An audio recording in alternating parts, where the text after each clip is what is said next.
Hey guys, how's it going? This is Supreme and welcome back to another video on my channel in which I'm going to be talking about the new update next week and everything that's going to be coming with it. There's a lot of good stuff and I'm going to break it all down for you guys, so without further ado, let's get into it. This is Super Saiyan Rose Goku Black. This is it, Satan. For the sake of our most glorious project, you will die today! So, first things first, changes to the Zenkai system. There's a lot of them here. As you can see from the 1st of July onwards, we're going to be getting a different amount of Zenkai awakening power, which is really good. It's just a whole change to the summon system and to the mission system. So, the characters that have already got a Zenkai won't be affected until November, as you can see here. It says it in the middle here.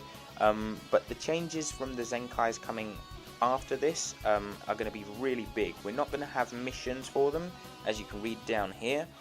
Characters with Zenkai Awakenings before these changes will still retain their respective missions, but the characters that acquire a Zenkai Awakening from the 1st of July onwards will no longer have Zenkai Awakening missions. So I wasn't a fan of that when I read it, but then I saw this. There's changes to the summons. Basically now we have single summons for 100 crystals and consecutives for 1,000. You might think, wait, that's terrible, but it's not, because we get a big increase to the amount of Z power that we get, and we get a freebie.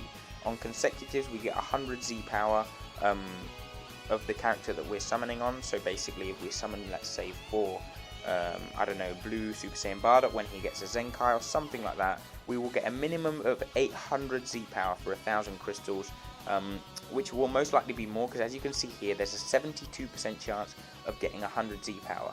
So you could be getting, if you're very lucky, a Zenkai 2 unit with 1,000 crystals, which probably isn't going to be the case for a lot of people. It's going to be basically between 800 Z power per multi and around about 1,000 Z power per multi.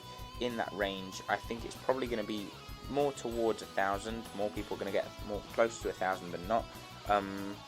So yeah, it's kind of basically Zenkai awakening someone just with 1,000 crystals instead of having to do the grind of the missions, and I'm a fan of that. I actually prefer that. 1,000 crystals isn't too much, guys, and if you want to Zenkai 7 someone, it's just going to take 7,000 to 8,000 crystals instead of 21,000 crystals or something like that it used to be. But of course, like I said, the units that are already Zenkai'd, like Beerus, Cooler and all them lot, are still going to be under the same system that there is now active. But the Zenkais that are coming soon will have this system right here on the right, with single summons and consecutive summons. So it's pretty good, because you can do a multi, and then if you're missing, I don't know, 50 Z power just because you got really unlucky, you can just do a single summon and you'll get that the 70 that you get here, which is guaranteed. You're guaranteed to get either 70, a minimum of 70 per Z power in the summon. So 10 times 70, of course, 700. But it's got a lower rate than 100 Z power, because you're probably going to be getting full 100 Z power multis, most of the time. So that's already 1,000 Z power plus the 100 you get from the freebie. That is going to be already a Zenkai 1 unit, which is fantastic. For me, it's a great change. I think it's great that they've done this. We didn't need the missions. The missions were boring. They were just useless. And now you can Zenkai 7 a unit really quickly with not that many crystals, and it's probably one of the best investments in the game, in my opinion. So yeah, I'm really happy that they did this. And the next Zenkai that's coming is this guy right here, Zenkai 7 Trunks. Well, not Zenkai 7, sorry. The red Trunks is getting a Zenkai.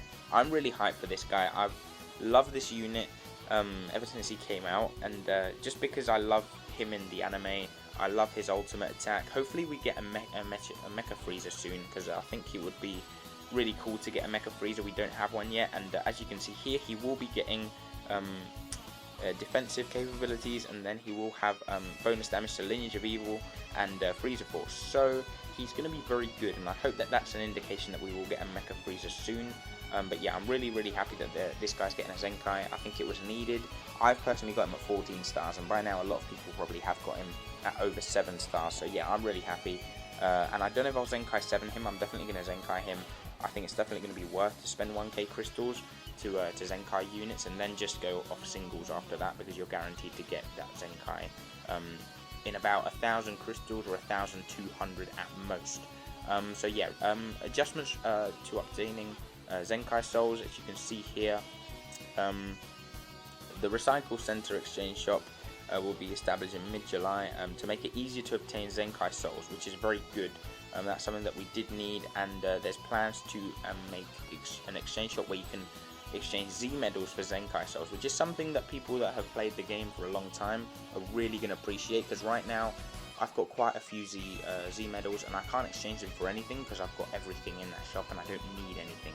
So I'm really happy that they did that, and people like Goresh and the big whales of the game, they're going to have a lot of fun with that, because they're going to have millions of Z medals that they can exchange for Zenkai souls, and they'll be able to soul boost the Zenkai units in no time, which is great. And even for people like me, who doesn't spend too much money on the game but does have a lot of Z medals because they play in the game for a long time, the same thing. You're just going to be able to Zenkai and soul boost units a lot quicker, a lot easier, and I really am a fan of this update. Then here, as you can see, the 2.9.0 app update, as we can see here, changes to the guilds. We're going to be getting a faster transition to the guild screen, which is a good change. It takes ages, like I never go in the guild tab because it just takes so long to do it. I like nod off while I'm entering that tab, so yeah, it's a good thing that they're adding that. The exchange shop as well, faster connections, which is a good thing, because I used to farm equipment a lot, and it was really boring having to wait for it to connect, and you'd have to do it again. It just took ages to connect and buy the equipment. So now it's going to be a lot quicker, which is good. I'm really happy that they did that. Adventures, they're going to be combining the returning of the notification for adventures. I don't exactly know what that means, because I get the notifications anyway. I'm guessing maybe it will just give you one notification instead of 7 that it gives you when you run 7 adventures. That's what I'm guessing it's going to be.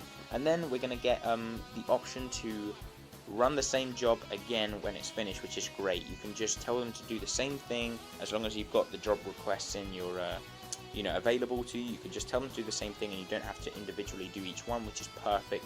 Great change, and it's going to get a lot of people to do more adventures, which is something that not many people do. I do adventures all the time. I do the Zenkai ones when there's none available, just so I've always got something running, and I'm always farming something. It's worth it, guys. And also assistor bot changes. We're going to get a notification when we're able to claim our items, which is, it's all right. We still get a notification on the home screen, so it's it's not a big change. And then we're going to be getting the amount of souls, medals, and other exchange items in your possession to the details dialog box. I'm not sure what that means exactly, but I'm sure it's going to help out when you're either soul boosting a unit or something like that, or in your, I'm not sure exactly, but yeah, I'm happy that they're adding that as well. Just things that make things clearer and a bit more easier to do. So, like for example, when I'm farming souls or something, I always have to go and check my items, check my souls, and see how many I've got exactly. And I'm happy that they're doing this just so I can just see it a bit easier. So yeah, and also ordering characters by card number instead of randomly on the character list. I don't understand that either, actually. I don't know what card number is. Oh, I'm guessing. Okay, I'm guessing because each one's got a little code, like the DBL.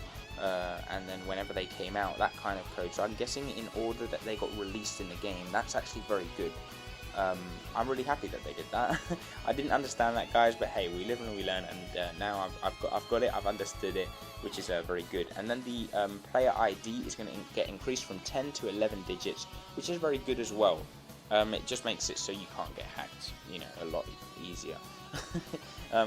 Because that has happened in the past. I've had friends that have gotten hacked or whatever, or they've had their accounts being, locked because someone's gotten into them or something, and this just prevents that a little bit more, gives it a little bit more security, which is a good thing. Then regarding dishonest acts in PvP, they are basically just going to take a bit more time to take out the hackers and the cheaters in PvP, because there's a lot of them, and they are going to be looking to optimize basically the way PvP works and the way cheaters are dealt with, which is a good thing because PvP is full of cheaters, full of laggers, full of modders, and it's a bit of a shame because it kind of ruins it for a lot of people. They do ban them at the end of the season, but you still have to face them during the season, and it's kind of annoying that you have to do that. But yeah, that said, it's good that they're changing. That's good that they're you know, taking their time to address that, and it's a little change in PvP that we did need. Hopefully they do add more changes in the future towards that, because we do need more. Okay, multi-Z power, they plan on expanding the multi-Z power obtainable from events by setting 1 to 3 stars and 4 to 6 stars upper limits from the next update. So yeah, basically more multi-Z powers that we can be able to get from events and stuff, which is good.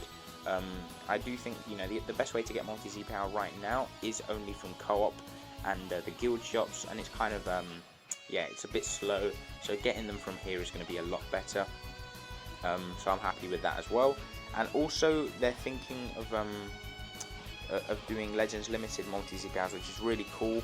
You know, you'll be able to limit break an LF unit if you've got it, so which is very good. You know, especially if you got a unit at 2 stars, you can get him to 3 stars with 100 Z power and get that, you know, second Z ability, which is very important on units like Namek Goku, for example, who picks up a double buff, and you know, it's just good for all the LF units. That's going to be very good.